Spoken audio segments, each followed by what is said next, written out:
یہ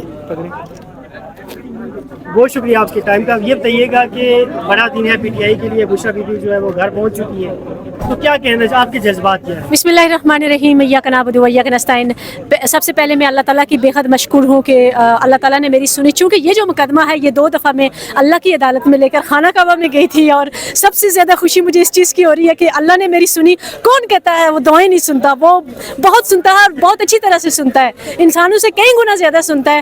اور انشاءاللہ الحمدللہ خان صاحب بھی بہت جلد رہا ہوں گے, اور جس طرح آج بشریٰ بی بی یہاں پر رہا ہو کر بنی گالہ میں آئی ہیں, اور ان کی صحت کے حوالے سے کوئی اچھی خبر نہیں آ رہی. ایک طرف تو خوشی بھی بہت ہے وہ رہا ہو گئی, اور دوسری طرف یہ ہے کہ وہ ہاسپٹل میں ان کو لے جایا گیا ہے کیونکہ صحت کے حوالے سے ان کی اچھی خبر نہیں آ رہی ہے. اور ایک دن آئے گا کہ خان صاحب بھی اسی طرح آپ کے درمیان, ہمارے درمیان, اس قوم کے درمیان ہوں گے, اور بہت جلد خان صاحب رہا ہوں گے. اور میں یہ جو نامعلوم لوگ ہیں ان سے یہ کہنا چاہتی ہوں کہ آپ لوگوں کو اغوا کرنا, مارنا, ڈرل سے سوراخ کرنا, چل کے جمع کروانا, یہ چیزیں چھوڑ دیں. اس سے بہت بدنامی ہوتی ہے, اس سے لوگوں کے دلوں میں نفرت پیدا ہوگی, محبت ختم ہوگی, اور اس سے بس یہی آپ کو فائدہ ہوگا. مجھے یہ بتائیے گا کہ اگر عمران خان صاحب کو رہا کر دیا جاتا ہے تو آپ کے جذبات کیا ہوں گے؟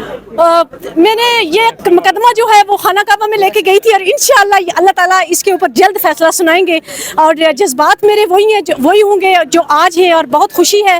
میں سب سے پہلے اللہ کی بے حد مشکور ہوں کہ اللہ تعالیٰ سنتا ہے. کون کہتا ہے کہ وہ سنتا نہیں ہے؟ وہ سنتا ہے اور دعائیں قبول بھی کرتا ہے.